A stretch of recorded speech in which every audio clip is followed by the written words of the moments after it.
Hey guys, welcome to another episode.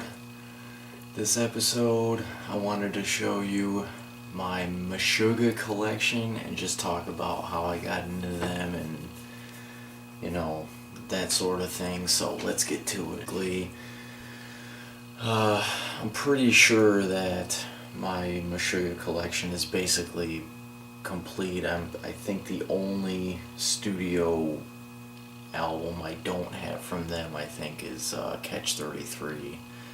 That's the only one that I do not know why, but I cannot find that album in the wild. I know I could easily get it on Amazon for like $6 or $7 probably for a physical copy or whatever, but honestly, it's not really a priority album or anything like that has to do with Meshuggah. But so basically my story is with Meshuggah is when I was in high school, I think I was like a sophomore or something, the neighbors that lived across the street from my parents, they actually still live across the street from my parents, but they were having a graduation party for their oldest son, I believe, and he played the drums, he still plays the drums, but so me and a couple of my musician friends went over there and we were just screwing around and jamming and all that stuff, and this guy or kid or whatever was on his kit, and I'm there with my bass and a couple of my friends are there with their guitars and stuff, and we're jamming all heavy like we always did because we were all into metal and stuff, and he asked all of us, he stops playing we all thought for absolutely no reason, but he gets up from behind his kit and he's like, hey, have you guys ever heard of this band called Meshuggah? And all four of us are like, no, who the hell's Meshuggah? So the album that he put on, if I can find it, which I do have it, the album he put on was Chaosphere. And he didn't go to any specific track or anything. He just put it in his CD player in the garage and pressed play. And I don't know how any of my friends that were with me felt, but I hated it. I absolutely hated it. I thought it was atrocious. I didn't understand anything about it. I didn't get the time signatures, I didn't get the sound, I didn't really understand, the whole djent math metal thing back then, even though, now it's a big thing, but Meshuggah, technically, at least in my eyes, is like the grandfather of that subgenre of metal. But yeah, he put on this album, and right when right when it starts, I immediately hated it. I didn't even, I didn't get it. I didn't get the vocals or anything. I just didn't understand it. So, I'm, after the party, I kind of forget about it for quite a while. And, it just wasn't anything that I was interested in at the time. Because, back in high school, like I've said in some of my past videos, I was in, I was just really into thrash metal and punk. That's really the main two types of music I listened to in high school, was mainly thrash and punk, and like a little traditional metal here and there, like Priest and stuff like that. But, so, I don't know how long of a period of time passed. It was a while, but my younger brother Kevin, who plays the drums these days, he's played drums for quite a while. He's really good too. But anyway, he comes home with this album.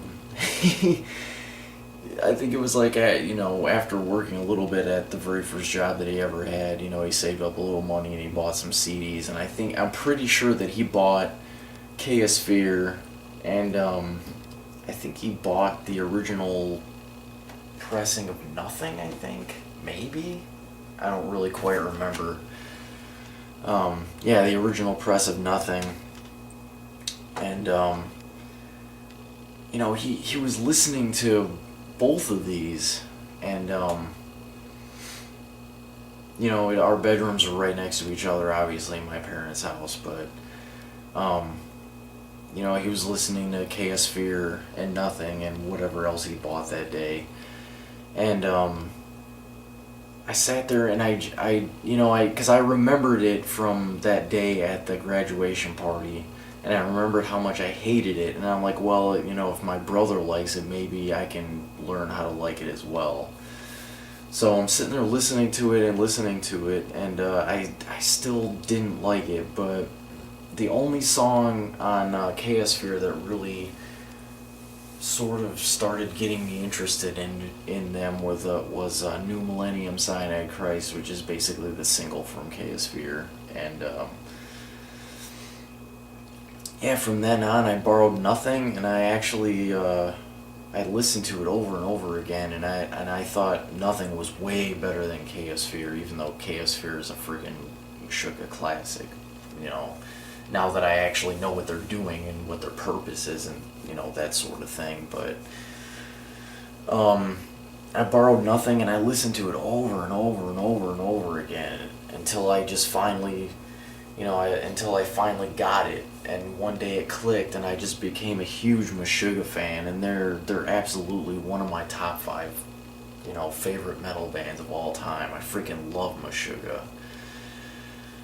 Meshuggah is just, you know, I don't even really know anything positive to say about them besides what, you know, a lot of their fans already say about them, is that their music is just insanely heavy. It's very well written. It's very, you know, their song structures are very well timed and tight, and their production on all their albums is just superb as always. You know, Nuclear Blast always does an awesome job with their albums.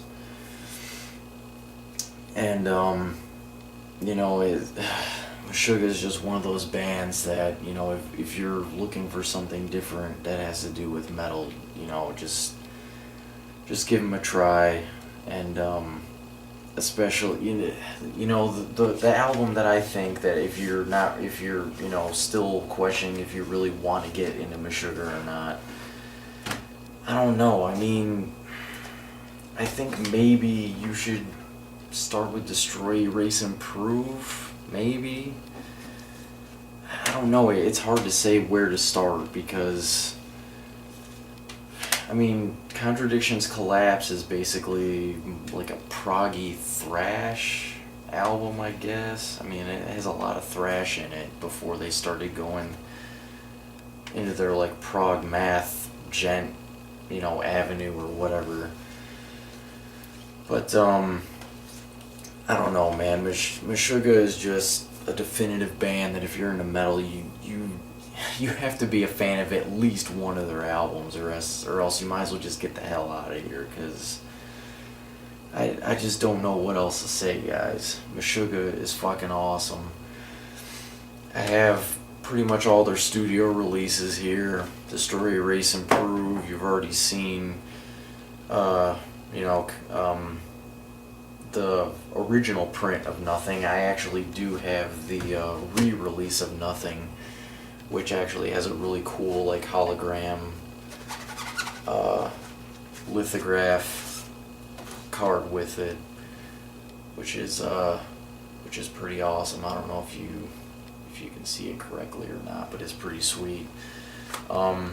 Apparently this version of Nothing, the re-release of it, is I guess the way that the guys in Meshuggah is, it's the way that they really wanted to record it, because the original version of Nothing, they recorded it with 7 strings, but this one they recorded it with 8 strings, so it's down to an even lower, and it's even heavier than the original one, and that's pretty much the reason why I bought it, besides the fact that it's, you know, it's basically like a collector's edition pretty much.